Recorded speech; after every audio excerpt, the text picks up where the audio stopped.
verbal communication. So verbal communication is not only talking, it's also writing.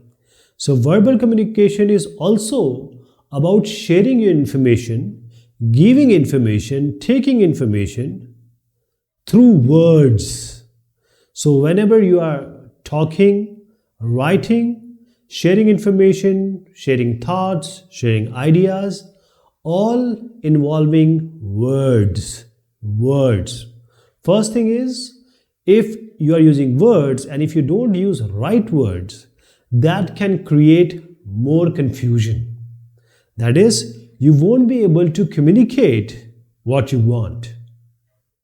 So basic thing is whatever you say has to be written or spoken precisely. No confusion. This is the basic thought about verbal communication. So what are the important forms? When we see words, let us take the tabular form and understand. So basic thing is communication. First thing is oral or spoken communication. When you talk, when you actually talk. Second form is written communication. So what we learn in verbal communication, two things come. First is oral also, when you actually speak with someone, and second one is when you write. You don't speak, but you write. Okay, there are different forms of writing, there are different forms of speaking orally.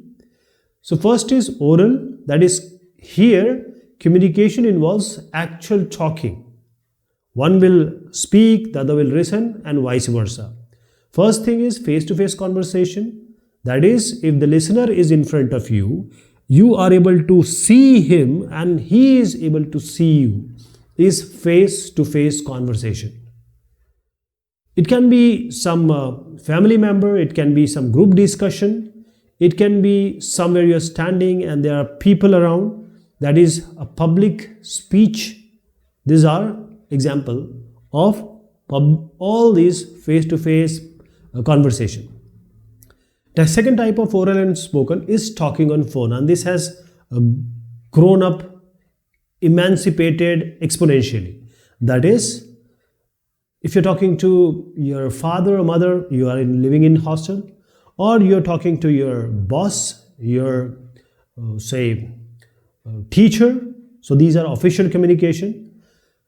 Please remember, whenever you talk, your talk should start with a greeting. Say, hello, how are you? Hi there, how are you today? Good morning, good evening, or some conversation starter has to be there. Okay? In any kind of phone conversation, this is what is required. Once the communication is over, the final thing end is thank you, bye-bye, take care of yourself, or have a good night, have a good one. So everything starts in this phone conversation with a good greeting, and then it ends with a good bye-bye, thank you, or subtle end of the conversation. One more thing, the classroom teaching. If someone is teaching, or say business meeting is happening, or public speeches are happening, these are also examples of oral communication, because here one person is speaking and others are listening. In phone also, if you are doing video calling, like we have today Zoom calling, Google Meet, this is kind of a classroom teaching, or you are talking at a time to multiple students or people. One more type of this type of communication, verbal communication, is written communication. Now this type of communication involves writing or typing words. Mostly we type right now. Mostly we type. Previously it was through letters. We actually write the letters. So writing letters, notes, emails. Second one is SMS, short message services. Right. Along with this, you have other way of messaging also, because the applications have increased. Let me tell you again, writing means writing on letter, proper taking pen and pencil and writing notes if you're taking some class, or emailing. Now email is also coming under this, because actually email is electronic mail. So you are actually sending a mail electronically. So this will come under writing, okay, though you type the letters, but comes under writing. SMS, today you have WhatsApp, today you have Line, you have different type of ways of Facebook, also Messenger, Facebook Messenger is there, Insta, DM, all these things are there. So you send through a message through phone to a single person, or it can be more than one person, to a group. You can make a WhatsApp group, you can make a Facebook group, and then you can send one message, it goes to everyone. Then we use email to share news, to share thoughts, and most importantly, document and files. Because in email, you have a symbol, there is a pin symbol, and that is attachment. You can attach documents, photos, videos, music, and this you can send to a single person. For example, there is one email, if you write, it will go to one. In CC, BCC, you write multiple, it can go to multiple at the same time. People can also see. If you are CC, BCC, people cannot see. One more form is books and newspaper. People have been writing books since long, and newspapers, what happened yesterday, you get information what happened today, you get on the news. So this is also written communication. Now coming to what are the advantages of verbal communication. First thing is very easy and quick. How? Because when you speak in front, or when you write, say you do mailing or WhatsApp, you get a response quickly within no time. That is, when you are exchanging the information or ideas or thoughts or whichever way you are communicating, you change your communication as per person's reply. Whatever he replies or she replies, the same way you give the answer. So these are the advantages of verbal communication. It's quick and easy. It happens, and you mold your conversation according to the replies. But there are disadvantages also. First of all, when you want to talk, and there are cultural differences. For example, you are from America, someone is from, say, Kenya. So there is a cultural difference, language barrier, language differences. And you cannot understand certain specific things. For example, Hindi and Mandarin, people cannot understand. Colloquial phrases are certain phrases, like lohe ke chane chamana, for example. This phrase, if you are only English speaking, you won't understand, because I spoke just in Hindi. So colloquial phrases, one time you use in one language, it may be understood in a different way, or it may not be understood either. Third thing is accent. Accent in English, or if you are from US or Canada, it's not called water, it's water. You say water. In India and in our subcontinent, we call water. But there they say water. So you won't be able to understand for the first time, what is this water? Okay.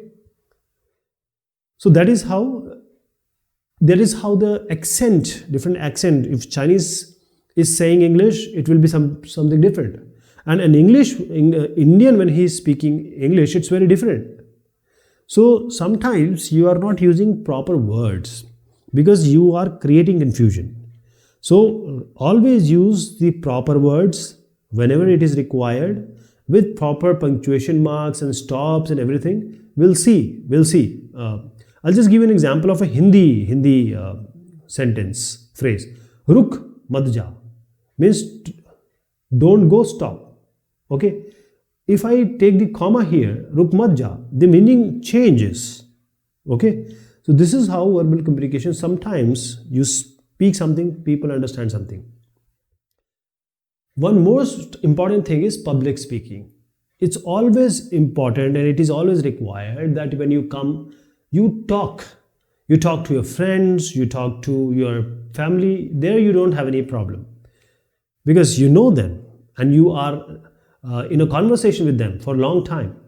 But when you come in front of people you don't know, or a group or an audience, how to be a good public speaker? For that, you can use 3 P's. First is prepare.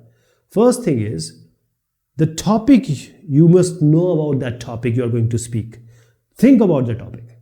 Then you need to understand that what listeners is expecting you to talk. That is what they are expecting you to talk and what they want from you. For example, if 1857 revolt you are talking, and I'm talking about history, and the audience want 1947 information, independence information. So you need to speak what they want. Then the most important thing is, if you want to make others understand, just write. Prepare yourself. Write everything and prepare. That is, you can name it as commentary. Write everything. That first slide I am going to speak like this. Second thing I'm going to speak like this. So that is how you will not get nervous. The butterflies in your stomach will not be there. Then comes practice. Practice means you always know. Practice makes a man and a woman perfect. Rasari avat jaat se sil par parast nisan means if a rope, it can even create a signature of its signature on a rock if you rub it again and again. So practice makes everyone perfect. If you do a thing again and again, you become professional in that. So you talk in front of your family, your girlfriend, your friend. Speak again and again. Clearly, your words has to be very clear. Loudly, not very loud, and right speed. That is, if you go very fast, people won't be able to understand. If you go very slow, they'll get bored. What about perform? When you are actually going to perform, sometimes people start shaking, their heart starts pounding. Okay? Then you have to take deep breath like this. You will not get nervous. Then you understand, I am the Shahanshah, I am the king of this subject. Nobody knows more than me, and just speak out. Okay, now we have learned about this concept. Let us see whether we can answer these questions or not. Choose the correct example of oral communication. This is multiple choice question. So oral communication, it can be only when you speak. It involves speaking. So reports, newspaper, notes all comes under verbal communication, but it comes under written communication. So face-to-face conversation is actual oral communication. Oral, when you speak, that is, you use your sound waves and the air takes these sound waves to somebody's ear and he or she listen to it. And the same way when other person speak. So the answer is face-to-face. When we communicate verbally, we should use. When we communicate verbally, what do? You'll use words. Okay, it can be oral, it can be written also.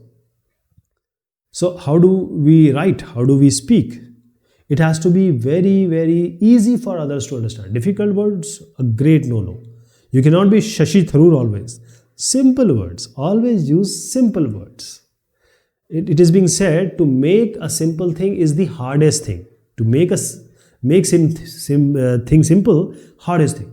Confusing words, no. Abbreviations, never. You say OARC, DMM. It may be a full form in your subject, in your topic, but it is not for normal public. Okay? Why do we send emails? We send email. See, all these are correct basically.